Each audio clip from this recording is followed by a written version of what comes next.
Good morning. It's 11 o'clock Eastern here in New York. I got a guy from London here, though. Who is this? We'll get into it. I think some of you know who this is. However, this is not a green screen. This is 42 West 18th Street right here in New York City. And at 5 o'clock today, Gavin's going to be going live on the events channel. We'll talk about that more. But you know what I got to do? I got to go through all the things with the blah, blah, blah. It's Call for the Creators, and this is episode like 90-something. However, I want to thank the sponsor, Flashpoint. You guys know Flashpoint. Flashpoint is Adorama's house brand. Gavin Hoey here has been using it for a very long time. And if you're looking for a massive selection at a great budget price that'll fit anybody's budget and what you're trying to do out there, check out the links down below for the entire lineup for Flashpoint and Glow, the modifiers. They also have a whole series of grip if you're looking for C-stands, stuff like that. All of it's down below. You just saw Gary Hughes last night be using Flashpoint in here over on the events channel. See how I keep on plugging the events channel? You see that? You know, this QR code? Crazy, right? You like how I do that, guy? As subtle. Subtle. Yeah. But I also want to thank Tenba, because Tenba was like, hey, you're doing something cool. We like supporting photographers because we were started by a photographer in 1977. So, Gavin, you get a custom Tenba bag with the metal engraved Call for the Creators plate. Oh, what? Oh, wow. I mean, can we cut there? That'll do. Let's stop. Just taking a run. Yeah. I'm taking it and running. That's really cool. Yeah, man. Tenba is a legacy company here in this industry. And yeah, definitely was started by a photographer right here in New York. So check out the link down below for Tenba's full lineup. I love their little tech pouches that have clear windows on the side. Obviously make small bags. They also make, they actually came out with a 4-wheel roller that is a carry-on. So go check that out. And I know you have a bunch of kits that could fit in there. My standard rolling case is a Tenba. Oh, dope. Okay, cool. Yeah. Yay, Tenba. We like Tenba. And last but not least, we want to thank Gotham Roasters, which is right up on 19th Street. This is 18th Street, one block up. So if you're going to come see Gavin tonight, go over there, tell him Adorama sent you, say what's up, grab a seat. Cheers, kid. What'd you get? I've got hot whatever that says. I got hot chocolate. Yay. Like if you don't have tea from England, I want nothing more than chocolate. Yeah, I mean, I love the smell of coffee. I just don't actually drink coffee. But, you know, next best thing. Next best thing is definitely going to be hot chocolate. So that's the sponsors, guys. So who is Gavin Hoey? I can't believe I'm even saying that sentence. Yeah, I raised Gavin's mic. Sorry about that, guys. You raised it. You pushed it in my face. Yeah, well, it was pretty far away, you know. Gavin Hoey. So first of all, Gavin Hoey, when you talk about Adorama TV, you have to realize that this channel is over 15 years old. 1.6 million subscribers as of right now. Could not have happened without Gavin Hoey. This is the guy who showed you just how far your imagination can go with whatever you got. And spoiler alert, it's anywhere you want it to go, and there is no limits.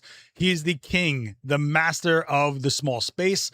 But more importantly, he's been one of the best educators this industry has seen and has gotten more people inspired and into photography than probably anyone else. And I can tell you that from the comments you guys leave as a testimony. Guys, this is one of the first on the channel. This is one of the OGs. This is one of the first in YouTube to do photography education and show you guys what you can do at a home studio. I give you the one and only Gavin Hoey. Wow. That was a build-up. Oh, please. I got nothing but love for you, man. You're one of my faves, dude. It's unbelievable. I'll tell you, as a guy who's always crying that I'm burnt out, one of your videos comes on, I'm like, look how happy this guy is. Look how excited. He's like, look, a balloon. What can we do with the balloon? And it's like, man, you know what my favorite part about your videos are? You start off with something and then you let us think for a second, but then you're on a whole nother thought process and you're like, I would never have thought of that. Never would have thought of that. Yeah, really? Yeah, man. I mean, you're Mr. Creative. Oh, shut up. I think I'm more technical. I think the two have to go hand in hand. I don't think you can have one without the other if you want to get to the end result. But yeah, I mean, I love the creative process. I love kind of trying to think up ideas and kind of taking something fairly standard and boring and going, well, what can we do with this that I haven't already done 100 times? That's one of the downsides. 15 years on the channel. There's not much I haven't done twice. Yeah, but you're still got the energy. Like you're still psyched to go, what can I do? It's like, it's the word I always come up with you, and just don't take this word. I always come up with refreshing. There's something about you that like makes me go back to just wanting to go shoot something, you know. It's like really incredible. And I think, look at this. I mean, people like, I started photography because of Gavin. Gavin's the best teacher. I mean, like it's on, someone named their child after you, man. They did. That's true. That's a true story. Somebody really did name their child after me. But let's not go down that road. I wouldn't want to encourage anybody else to do that. Yeah, I don't know. It's just something I enjoy. I think if you enjoy doing something, it's not a chore and it doesn't become hard.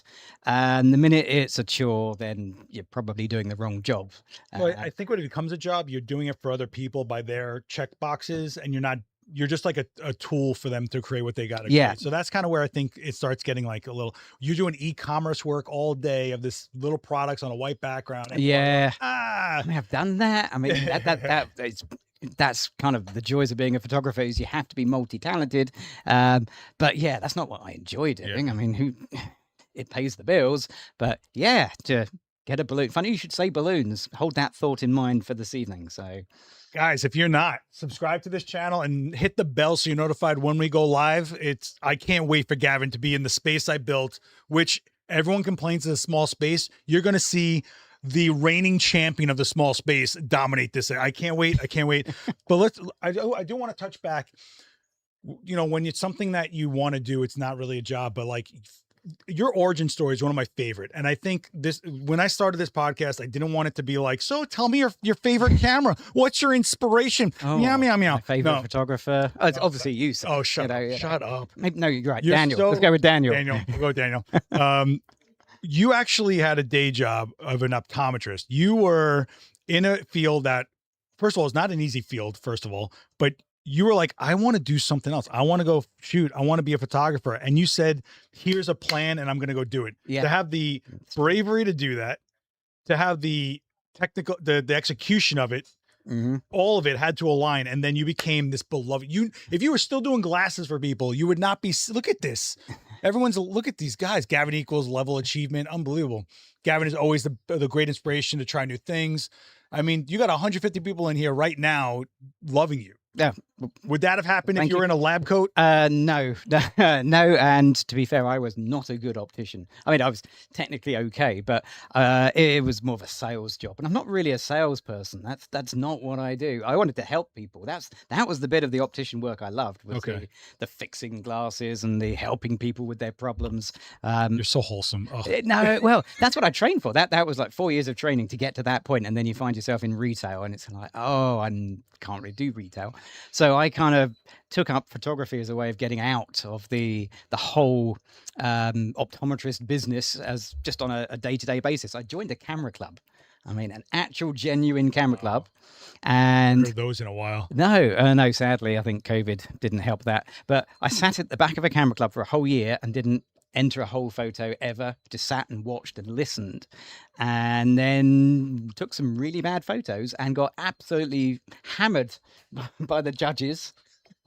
Because I don't know if anyone's a camera club judge, I apologize, but let's just say, have you ever revisited those shots though? Now, do you know what kind of an inspiration that would be to be like, here's where I was? Yeah.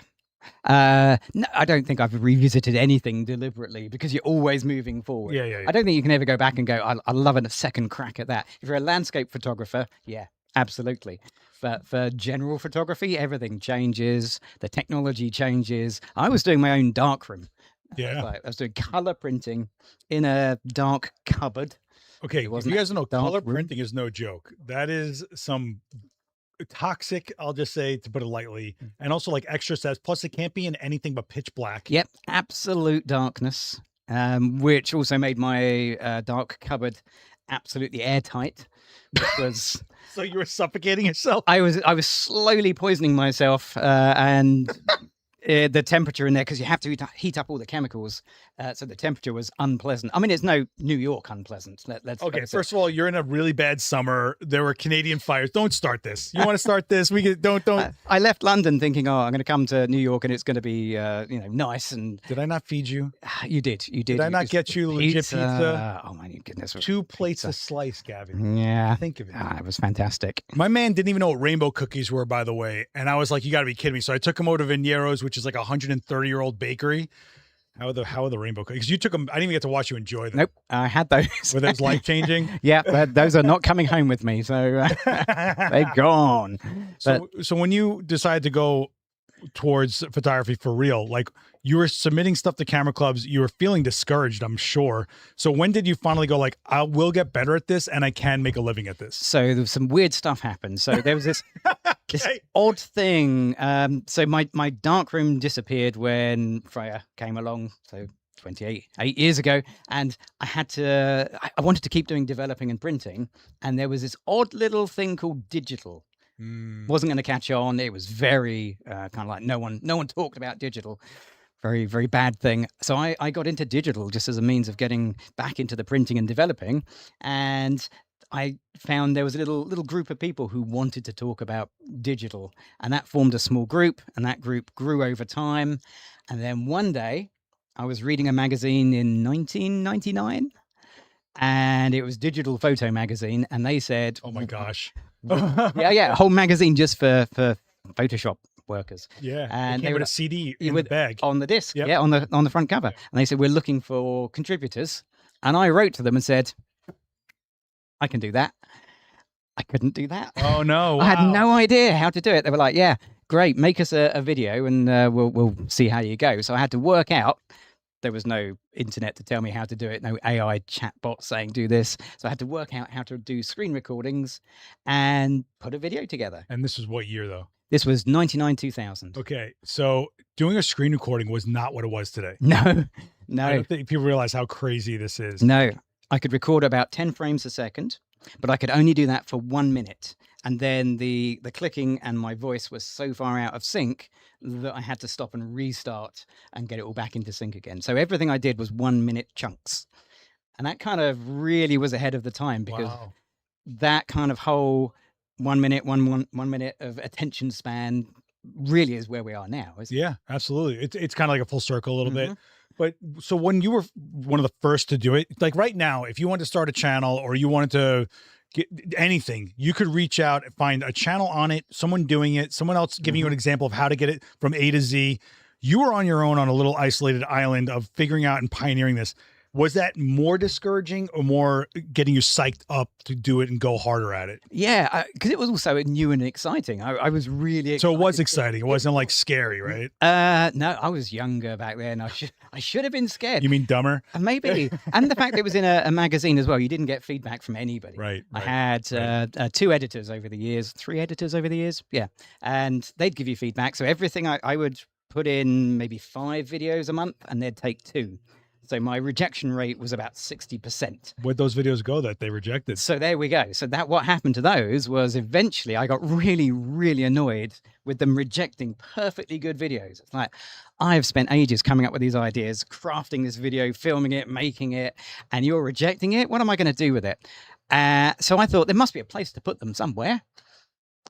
And I discovered this little tiny channel called YouTube. Yeah, man. YouTube with a Y-O-U, not the letter U. I mean, what happened to that place, huh?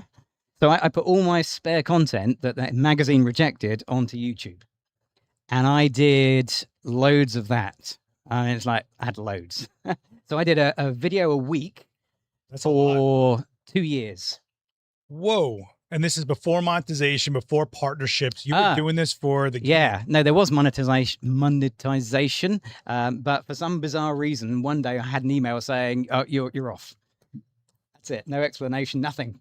Gone. So Also, you guys are probably thinking these are like what you're watching now. Back then, you were like 360p video. no, we were 480p. 480. Oh, I'm Yeah. sorry. I didn't mean to offend you. Yeah. I'm No, sorry. it was good stuff. That was some 480p. flip phone video quality right there. I remember 720 came out, and I had to go out and buy a camera that could do 720. Dude, I remember when 1080 came out and I was like, wait, what do I need? And then 4K was the next chase. And then you need more computing power and more storage. Space, Yeah. Space. But It was also like, there was no landscape of what people were talking about. Now you can jump into a conversation, people are happening. But if you're one of the only ones out there, you're creating the conversation. So how did you even come up with the topics? Was it something you wanted to explore yourself? So while you're learning it, you're teaching others? What was it? Like, well, where did... So if you want to go back to the magazine used to have ideas. They'd give me suggestions of things I should be covering. So they'd be themed for the time of year, that sort of thing. They'd also give me free reign to do something I wanted to do. Those were the ones they rejected. And they'd always keep the ones that were on. And it makes sense if you're a magazine, you've got to fill the columns with stuff that is relevant to the rest of the But magazine. were they as creative as they are now? No, they were awful. I remember writing to the magazine. The magazine sent me a thing. It's like, I can't remember what it was. It was some absolutely horrendous Photoshop technique. And I tried to do it the best I could. And I sent it to them and they sent it back and said, have another go. So I had another go and I sent it to them and they said, no, this still isn't right. And they said to me, look, why don't you just do it the way you would do it yourself personally? Whatever the technique was, maybe it was changing skies or something. And I wrote back and said, I would never do this technique personally. Oh. And at that point, I realized I probably shouldn't be working for the magazine anymore. It's like, I've done this so many times. I would never do this technique. Why am I writing about this technique? So I kind of eventually gave up. 16 years of writing for a magazine.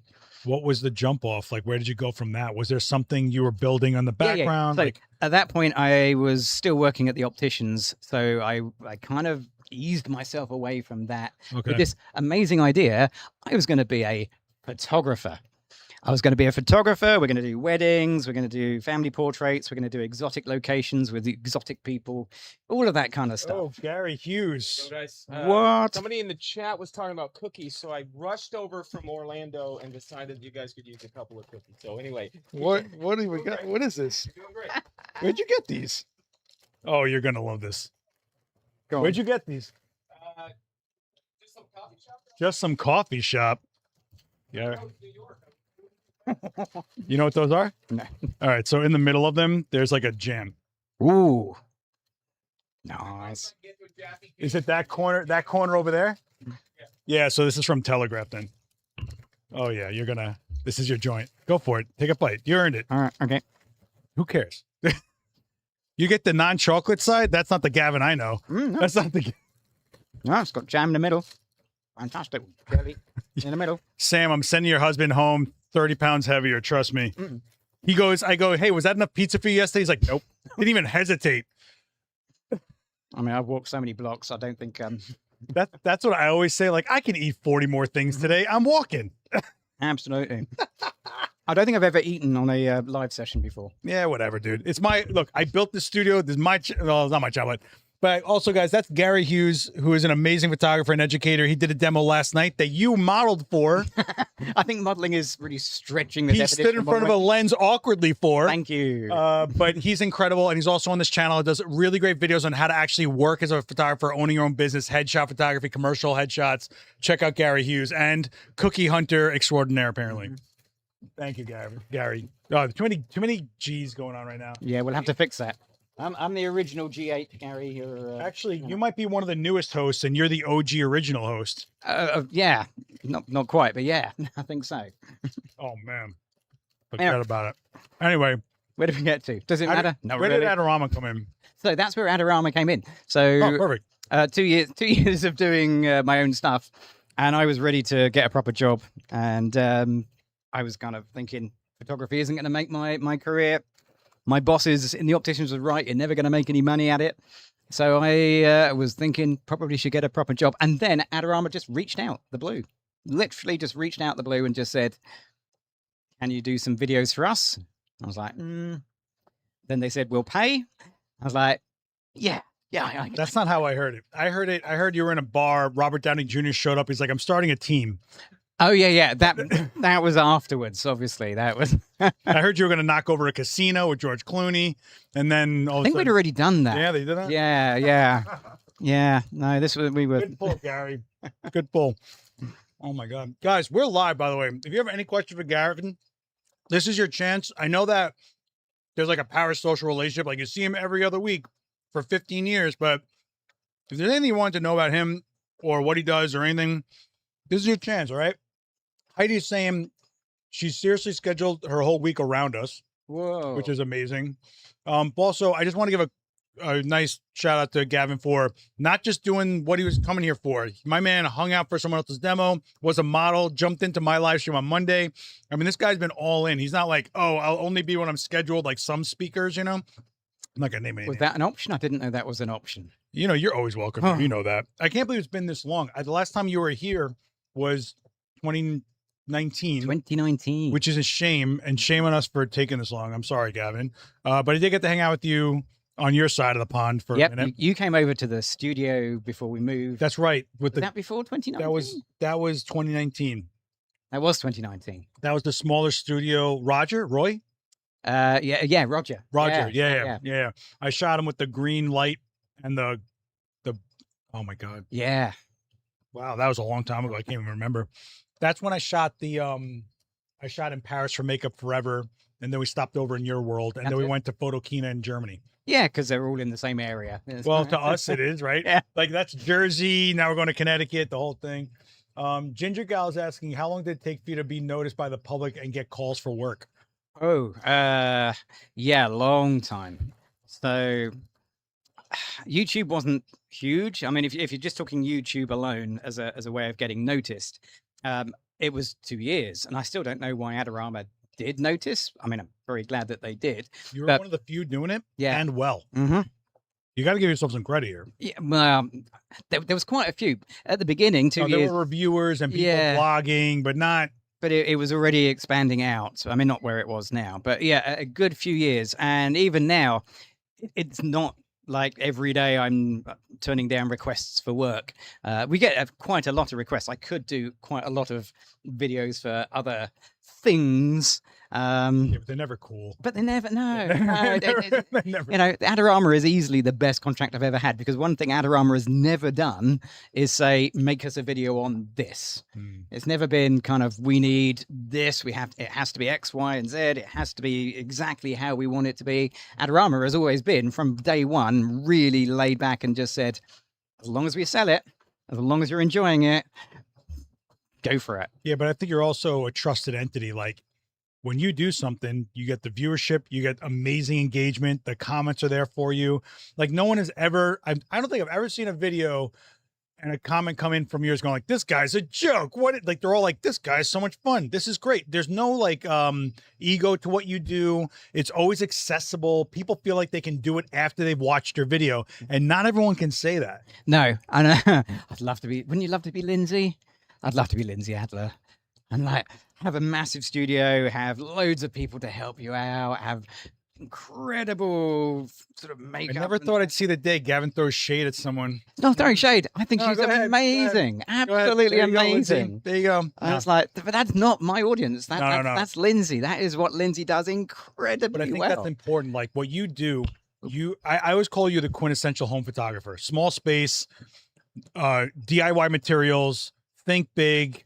What can you do with what you got, kind of a thing. And I think that's why so many people gravitate to you, because even if you're in a massive commercial setting, there's still that to it. There's still the DIY to it. The what can I do to it? Because you can't buy imagination.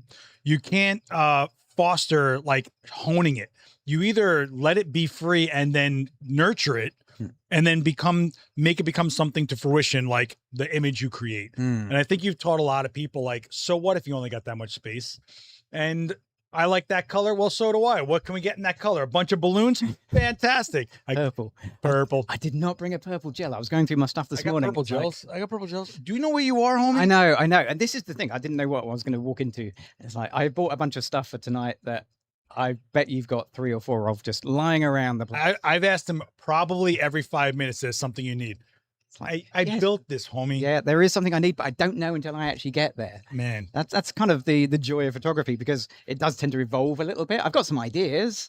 We'll see how they go, but also I'm going to raid your cupboards, see what we can find. And cupboards, wow. Yeah, I'm up. Yeah, okay. I got some gear racks. I got some random boxes over there. You know what's funny is I still have when I first met you, you signed something for me, and it says, "You keep shooting," and that's been on my wall for probably like 15 years now. You know, I don't even remember when I met you. I just feel like I've always known you. It's like one of those weird.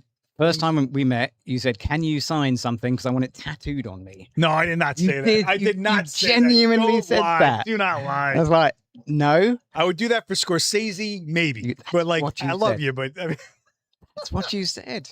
I mean, oh my God. There must have been witnesses. Have you ever gotten feedback? Because I know you do the London shows and all that stuff. Has anything like I have certain videos that people always bring up to me.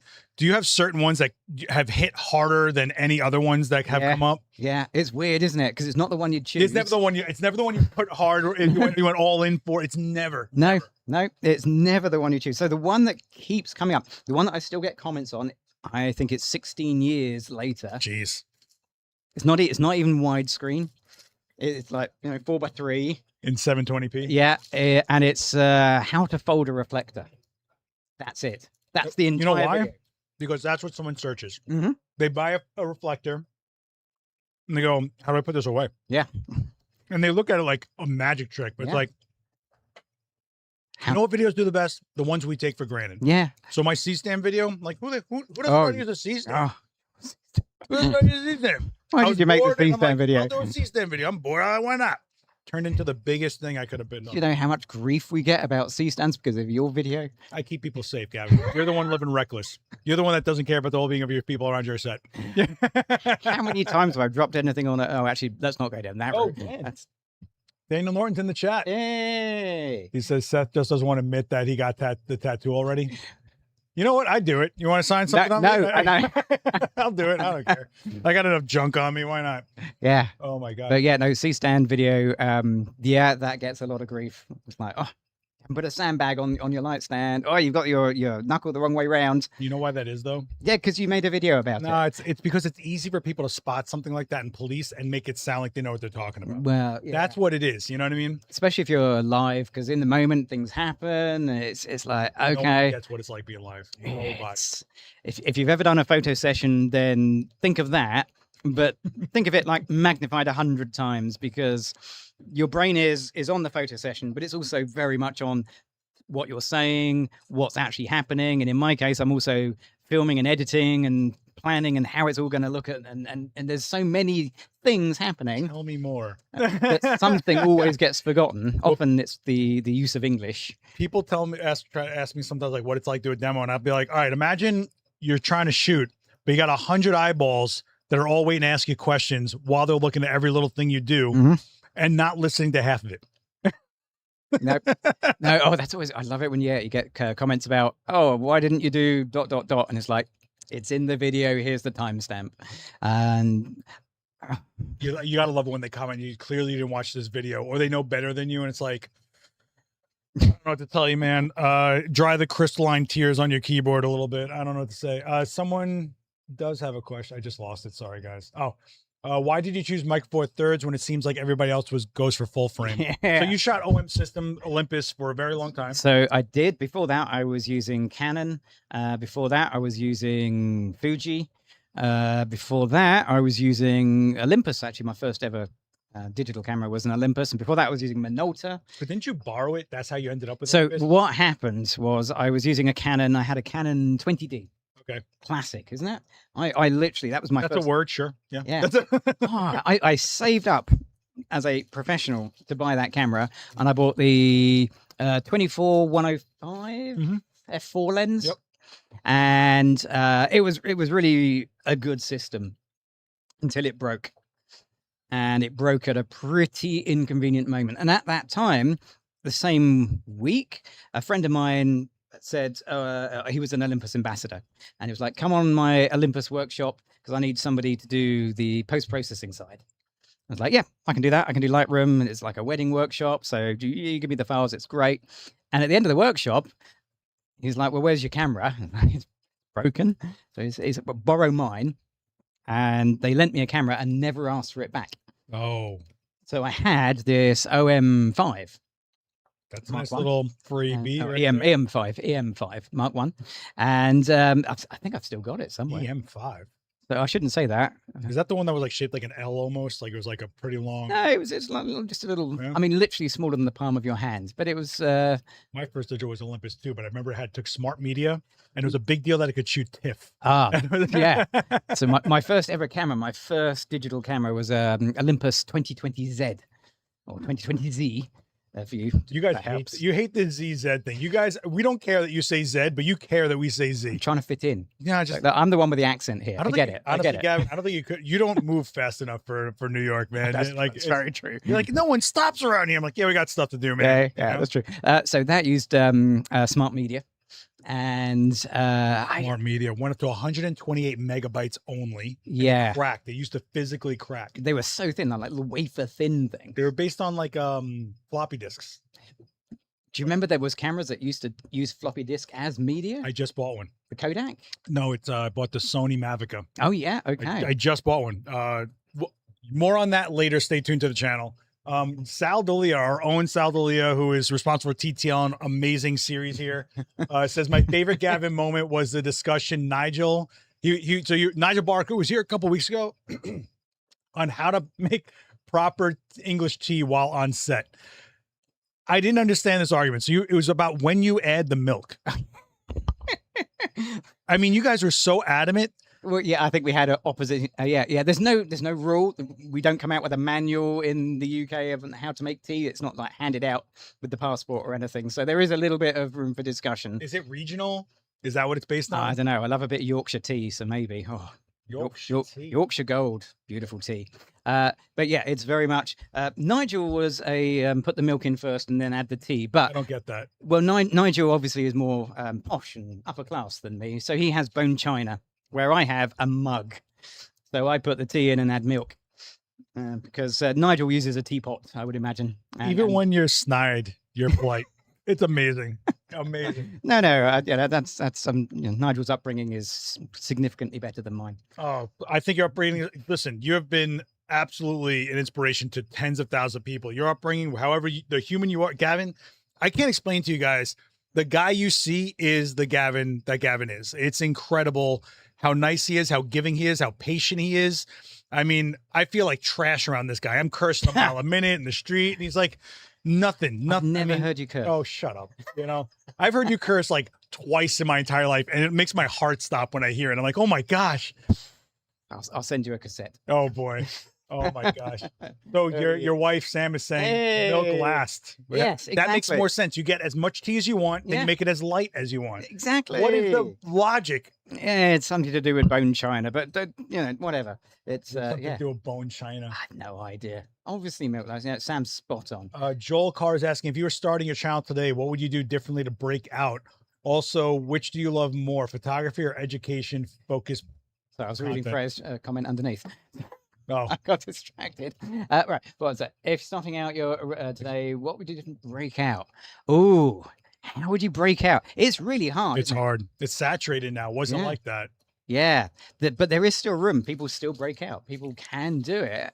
You've just got to really have a body of work planned ahead, I think. I think you gotta be genuine. Yeah. I don't think you have to. Genuine is a loose term because if you were genuine, if I was me on my YouTube channel and on Adorama, it's not the same. This isn't me. Yes, it is. Yes, it is. It's not. You have to be you plus a little bit more. You're just you with energy. Yeah, that's it. That's all you need. You just need to be a little bit more enthusiastic. But I would say have a plan and have a niche. And have that niche in a world in which you are very passionate about. So if it's photography, niche down in the photography. It could be macro, landscape, portraits, wildlife in your garden, macro in your window box. Whatever it is, the more niche you can make it and the more regular you can put the content out, just keep going because no one will watch your first few videos. And then all of a sudden, magically, eventually, one random video, the one where you've given up and you just thought, oh... there we go. And it was out 3 months ago. It will suddenly get picked up and go mad. And then that's where the fun starts. Yeah, it's really hard to find the ambition to keep going. No matter how good your things are going, like you have great views, whatever, you still have to get up and get yourself in front of a lens. And people don't understand what it takes to really put yourself in front of things like this. Which is why it has to be something you enjoy doing. Something you were going to do anyway. Because of where I live and because of researching on YouTube, I ended up watching lots of videos about unblocking drains. From this guy in Australia, also called Drains. Oh, Drains. Also called Gavin, which makes him a cool dude. and that's his videos. And it's like, why am I watching that? Oh, I'll watch another one. Let's go watch that. It's the personality of the person that's doing it. It is, yeah, blind luck. I don't know. Keep going. You'll get there. It's funny they're saying. Heidi's saying, am I correct in thinking that Polly is Gavin's Quinn? So you have polystyrene, which is your inanimate model, and mine is, I have two. You met the first one, Sheila, at my studio a million years ago. Yeah, I thought, no, it's not. That's not Quinn. That's not, Sheila is from the 80s and has been brush painted 6 million times. So she has skin texture that can actually show lighting on. Quinn is so youthful and new and pristine. It's really hard to show like perfecting texture on her. Yeah. But she's fantastic. What I will say about those, I know we're having fun here with that. It's important to have something like that where you don't have to worry about someone else and you can just focus on the inanimate part and really decipher it instead of worrying about a human interacting with the human. And you add that on later. But if you can separate the two and focus on the technical and what you're doing and then bring that to a person with it's not a problem, then the next thing you're facing is the connection point. Yeah. It's a huge relief, guys. Like, and I believe in the inanimate not being like a creepy skin colored mannequin. Thank you. Yeah, absolutely. I must admit, Polly isn't really the best choice if I was starting out again. She's missing features. She needs a nose and some inset eyes. But anyway, that's why Quinn, I was like, and I also made sure that the hair is sculpted in and it's not hair. Yeah. You know? Because that's just weird, isn't it? And it is weird. And it's like fake makeup they put on. I'm like, what are you doing? Yeah. Is this style for the lambs or some weird thing? Like, I don't know what's going on. It's odd. I get some criticism about that. And it's fair. Yeah, it wouldn't be an ideal choice. But I always think that if I can get a technique, because I actually do research the techniques when I'm doing Adorama stuff.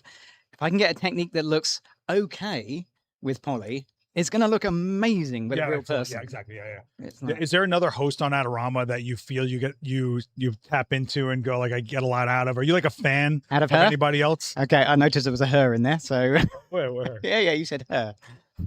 Did I? Yeah. Someone fact check that for me. I'm mad tired, dude. I don't know.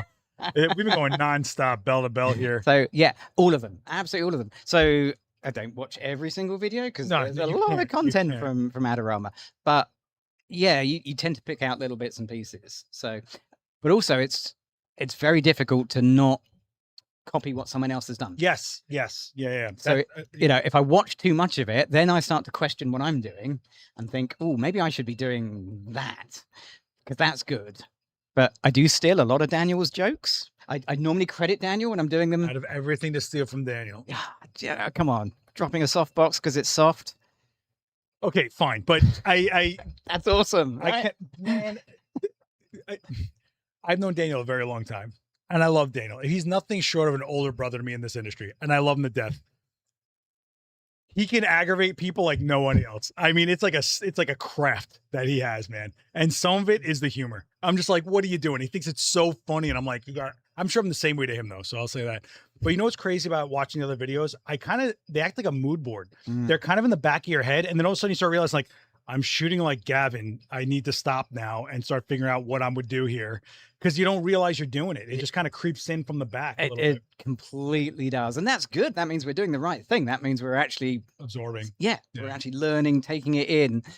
But yeah, from a creative point of view, you need to be careful. And it's also good to watch different videos from different genres as well, to see how people are doing stuff on YouTube. Yes. It's not what we're doing. Yep. Because the minute we stop going forward and we keep doing what we've done before, we're going backwards. Remember the early days? We used to have like a 30-second intro before the video actually started. So old hat, like 90s, commercial TV. Oh, I learned I took a lot from PC building videos. I've learned a lot of how to explain technical, really clean and shorter and tighter. But I also take a lot from pro wrestling, believe it or not. Spitting a promo to get people I believe that, yeah. You get if I don't yell at people while they're sitting here, like I'm not doing a demo. Ab Cisse is amazing. He is amazing. Ab Cisse is incredible. If you guys haven't seen his series Level Up on this channel, is incredible. It is definitely like a higher end though, like big modifiers, big lighting, big setups. The parachutes on top of the buildings in New York with the wind machines. Unbelievable. Wow. Yeah. I mean, if you could take your small setup studio style and then go mix it with Ab's massive style, where do you think you'd meet in the middle? Is there something you'd always want to do? I bet you'd do it today. I could call him today.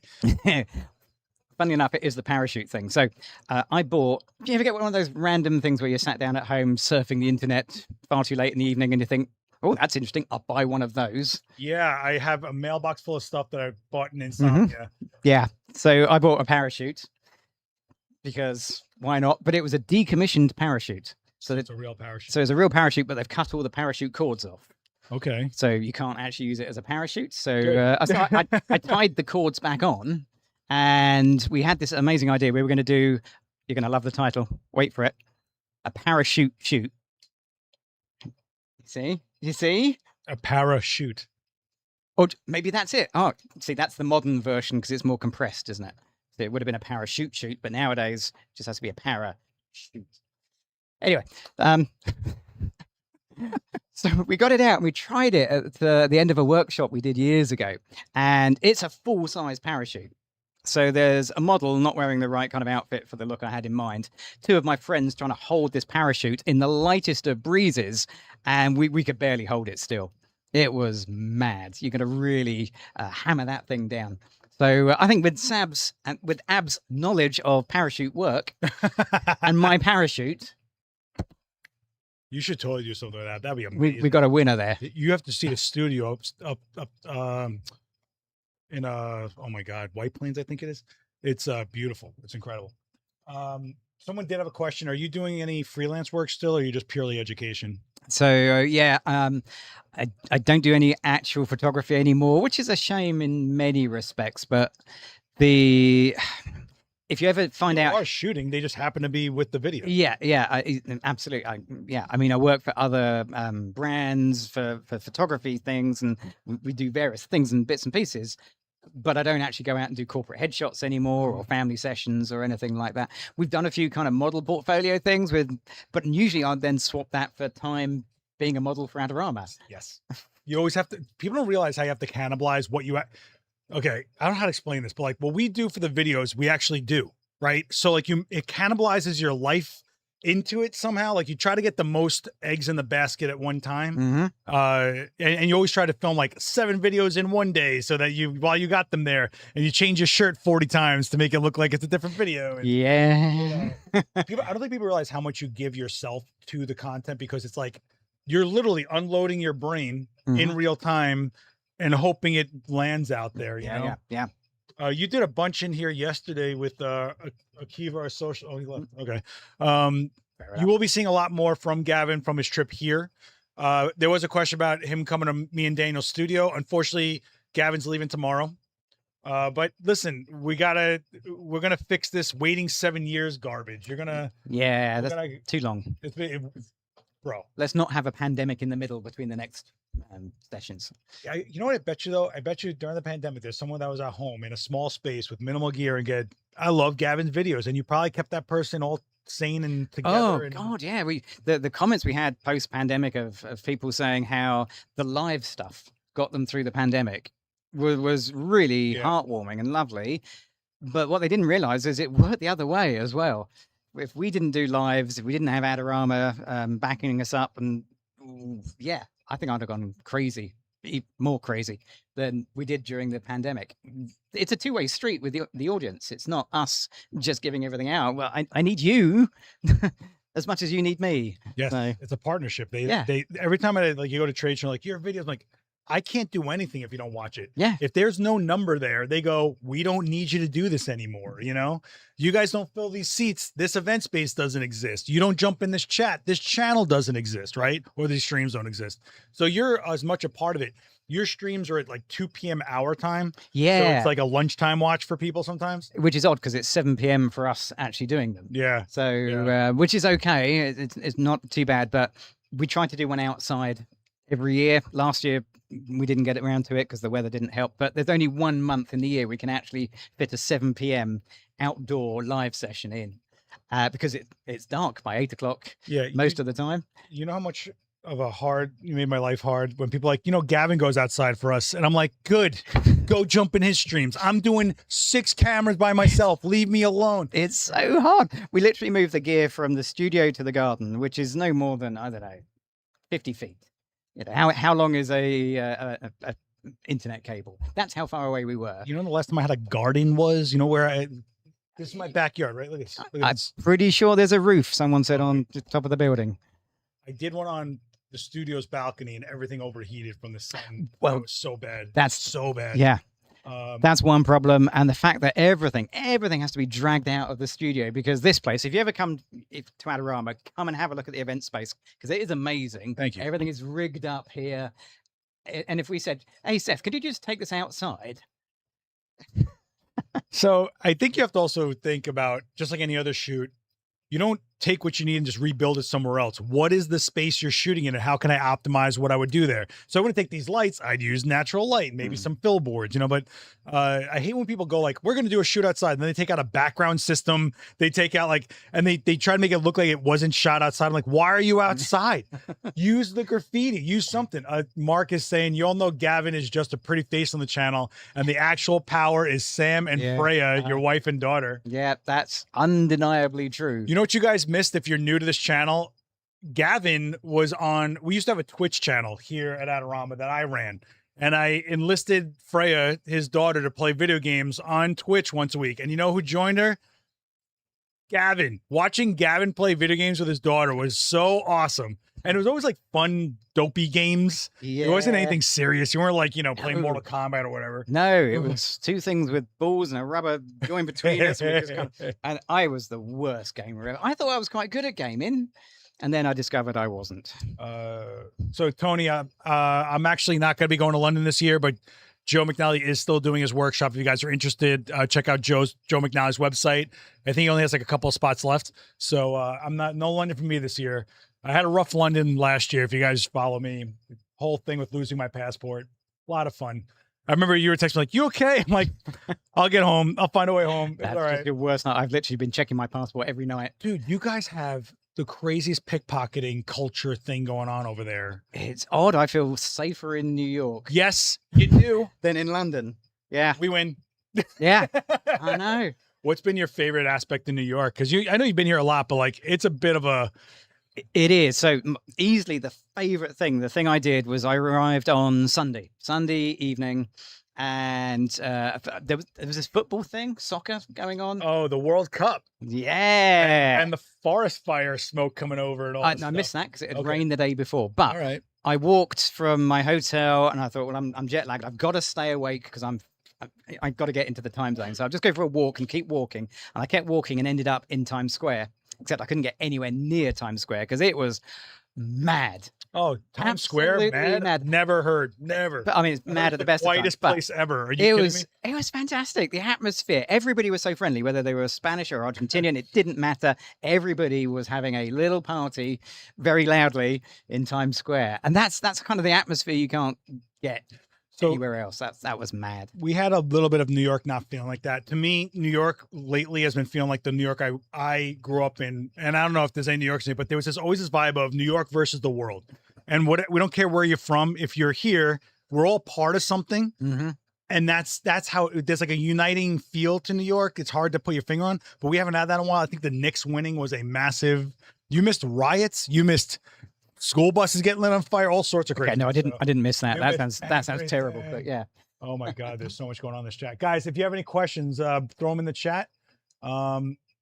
Mark is saying Gavin has a brilliant video on his channel of Freya throwing balls at him. I think he peaked then.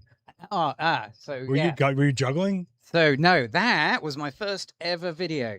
My very first ever video on YouTube was, so I did a magazine article, which was how to combine images together. So Okay. How to make a triptych or diptych or whatever it was. I can't remember. But I came up with this genius idea that, rather than just taking the photos, why don't I film the photography process? And the process was white background. Freya sat down in amongst a whole load of coloured balls, and she was just throwing balls at my head. What kind of balls are these? These were. Have you been to a kid's ball pool? Oh, it's like a plastic ball, like a ball pit ball. Yeah, that's it. Like Chuck E. Cheese edition. That's it. So she was throwing them at my head. I had a little hat with a ball velcroed to the top. And My gosh, I gotta find this. And the kids were trying to. Yeah, it's like, you know what? You, me, Dan. Everybody should just look for our first videos that were janky, snot, like mess. Dan's first product video is hilarious. I haven't seen Daniel. He literally says at the end, "These are the offerings from Manfrotto." It was the most awkward, and he's so like young and. Dan, are you in the chat, by the way, buddy? Heidi's asking, could we hold a fundraiser to get the Adorama team here for a workshop? Where is here? Where are you from? Seriously, we don't have anything like that that is close to what you guys offer there. This is why we do everything live and on the internet. It's always there for you. I mean, you have 15, 16 years of videos. We only have almost 6,000 videos on the channel. Really? Just the one channel. Forget the other channels. It's kind of nuts, right? That's mad because I've done one video every 2 weeks for 14 years. So I'm a very small part of that, really. Vivek is asking, do you hear about success stories from people who learn from your videos?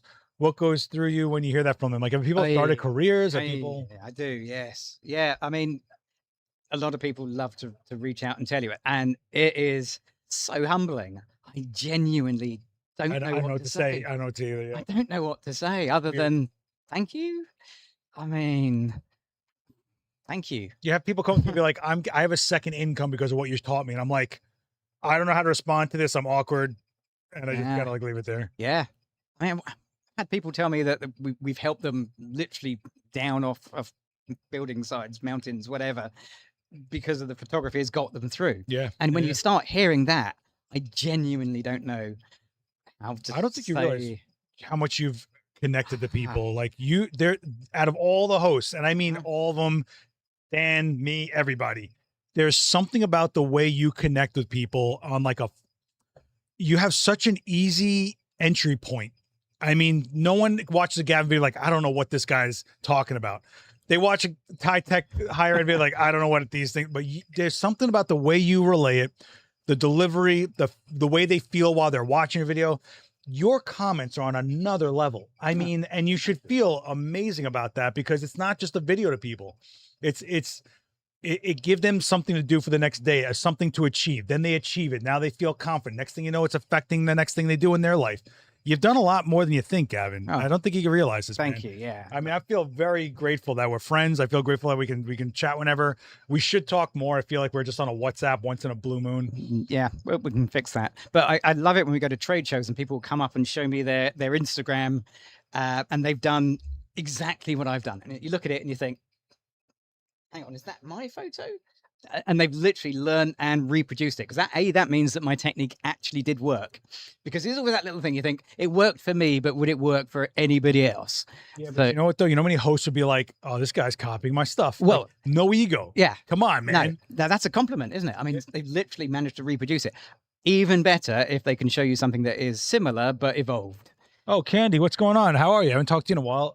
Gavin has opened doors to my own career, and I owe him. Oh, Candy, if you haven't checked out Candy, I'm gonna big her up because she's 8 UK and she is amazing. Candy is a tour de force in her own right. Candy, you're amazing. Very cool style, very colorful. Very cool, very cool. Yeah. Just want to say thank you, Gavin. This 56-year-old tried photography is a new career, and as I go into retirement, I now try pet photography. Would you consider a pet dog shoot? So we've tried pet photography. No, it's really hard. It's very hard. So maybe easier with dogs. I've never tried with dogs.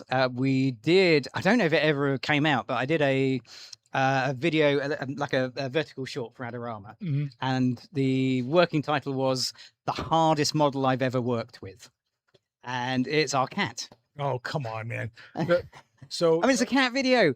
I don't think Adorama's actually put it out. But so Imaging USA makes sure to have at least one pet photography course at their trade show. So I went to it, and it wasn't what you thought it was. It was all about the psychology of the animal. Yeah. Because you can always do the technical for anything, but to get the animal where and look and calm, I was like, this is brilliant.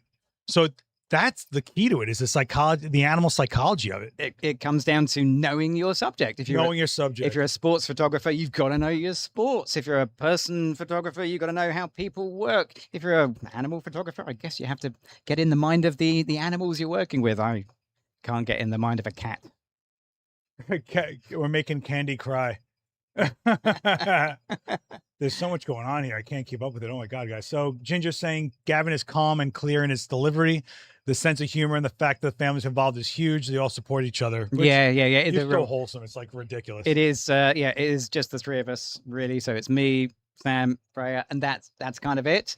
And they are wonderful sounding boards. We're going to have a coffee meeting, and we'll discuss ideas. And You should shoot your chickens. You know, you should have What? you have to have a chicken shoot. oh, it's Come on, man. what do I say? Shoot the chickens? I don't. Yeah. What with the camera? Got it. Yes. I did a demo with my mom in here before I built the space as the last demo, and I kept on saying I'm going to shoot my mom. I mean, she just started yelling at me in the middle of the demo. She's like, "Stop saying," you know, a Jewish Brooklyn mom, you know, "Stop saying again." I'm like, "I'm going to shoot you right in your face." I'm like yelling at her in the middle of like a whole crowd of people. So we have actually tried to do a chicken. It was That's during- got to be a nightmare. it was a long time ago. It was like we're Gotta throw a going to bunch of take a feed. photo of a chicken. That's one of the very few videos that has never actually made it onto Adorama TV that we filmed, and it's like I don't think that's going to work, to be honest. There's a bunch of people in the chat asking if you come to their area. Would you do like a U.S. tour, like book a bunch of demos in some major cities, and If I'm in the area, yeah, anything's possible. if you're in the area? Oh, you'd have to check with Sam. That's kind of a Sam thing. So I feel like you don't travel as much as I think you could be. Like if you want to go and you've been in that same space for a long time, even though it's a new space, a new house, like it's still like, you know, it's the It's still a shit, new you space. know. Yeah. I like being at home, but also also, Gavin, come on. this is fun, isn't it? Yeah. Oh, come on. I make a point not to miss Gavin's video, not because of his excellent educational content, but more because of his genuine personality. So every thanks, Gavin. Aw. See, what are you supposed to say? I don't know, man. Thank you. I think I've learned over the years, that's probably the only answer I can give. You know what I always say? Thank you. Daniel Norton has a Muppet of himself, and I I always know. thought we should have a Gavin Muppet. Oh, I think that would be amazing. haven't seen Daniel's Muppet for quite a while. You did see it in person though. No, I know. I've only ever seen it. He did a whole video where it was just his. He did a his- few. He did a his few videos. Muppet version of himself. It is the best thing Yeah. ever, and I love it. But I think we got a Gavin Muppet, and we did photography classes for kids. Like I think that's a winner. So that's something I've slightly tangenting, but that's something I've offered and never had taken up at colleges and universities. It's kind of like I'm happy to go and teach the next generation, go and pass on some information. Never had a request for one. I think you're just not approaching. Look, I got 7 colleges in a walking distance from here. Have you been? I got asked to do it at 2 colleges, but they wanted it more of like a successive thing. Like I had to do like a syllabus, Mhm. and I'm like, I'm not. My brain is not. I can't do this.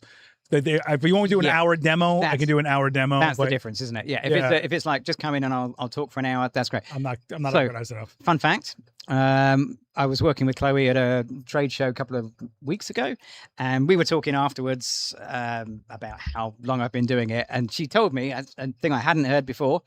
She studied photography. She's actually got a pass. She's got something in photography. When she was at school, they showed Adorama TV videos. Yeah. And so when she came into the studio for the first time, she was like, sure, I've seen this, Yep. this guy somewhere. Couldn't put her finger on it.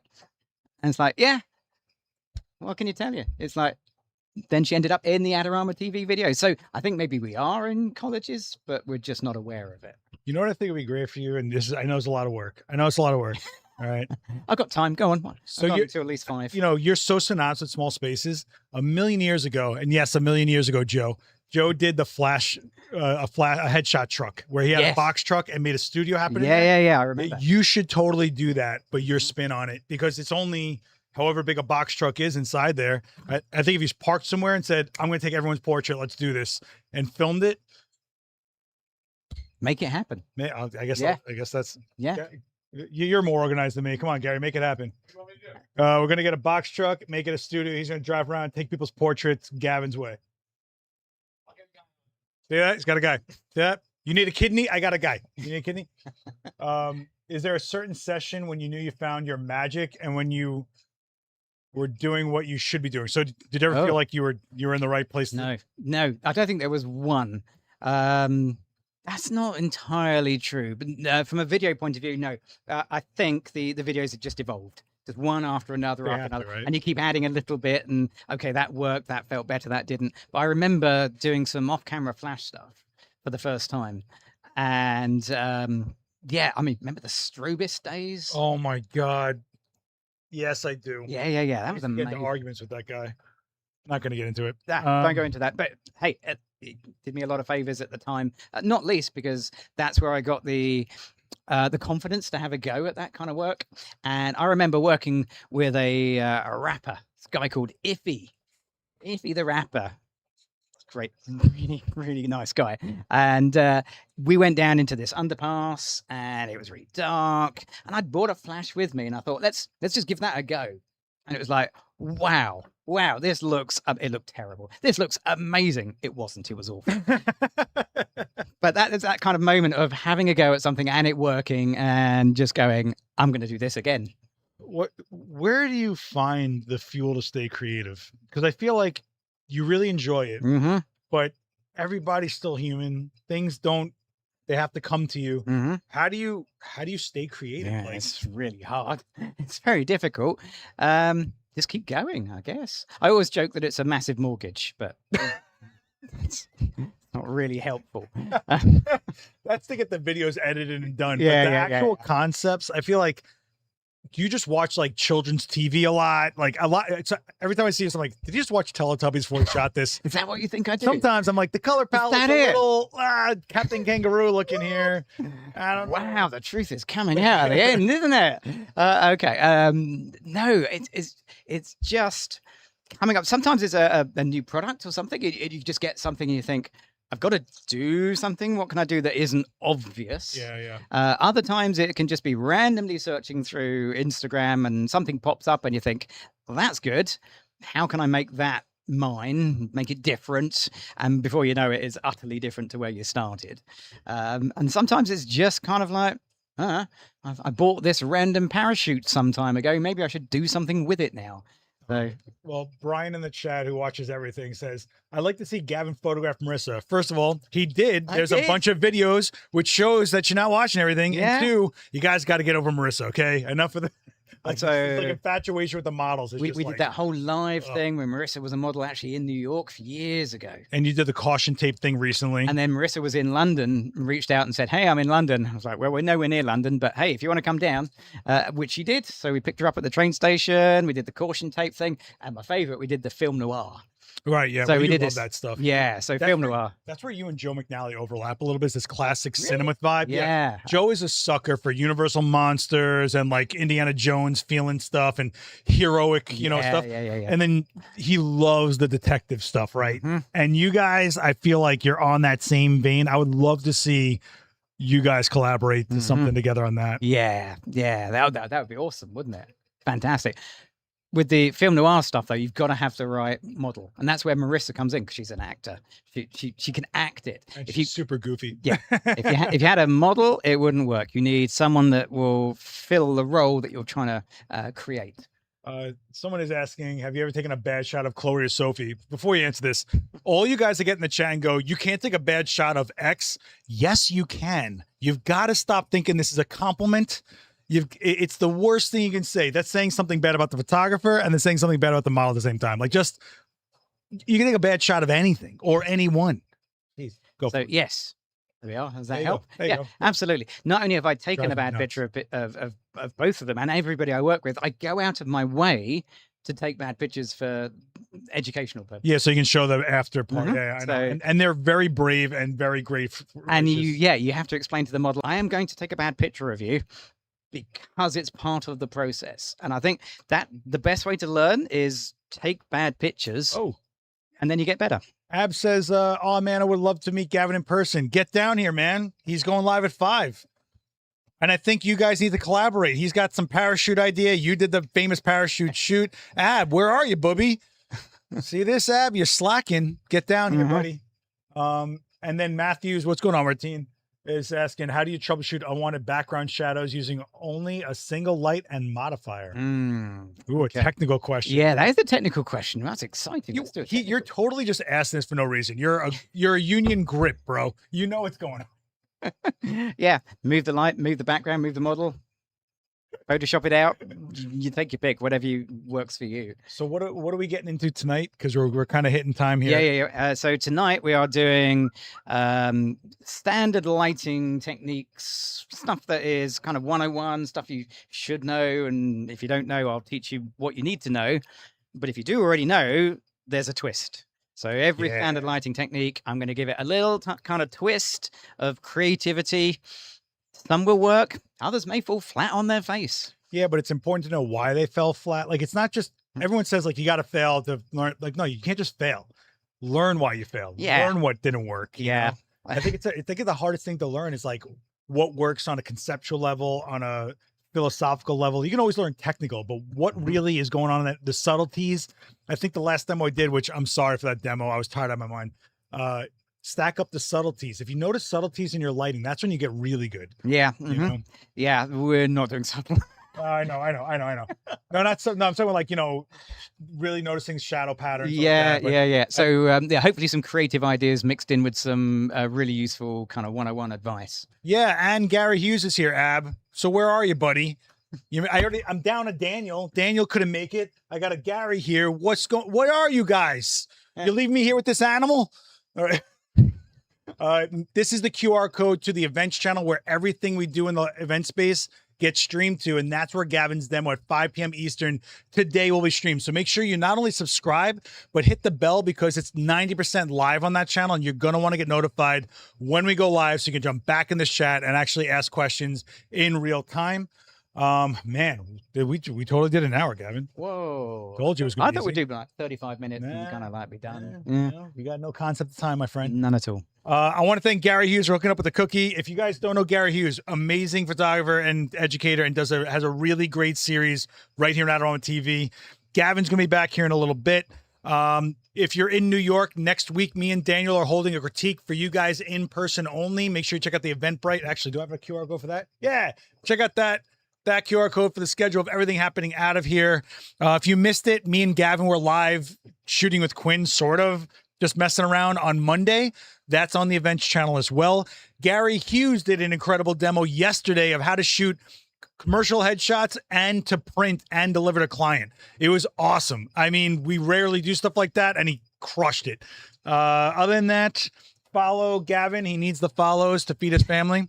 They're in the chat. They're hungry. They're seriously waiting to be fed. Yeah. Guys, we will see you at 5 Eastern. Any last words, man? Any last words? Sound like I'm going to be executed. I mean, you're in my space. Yeah.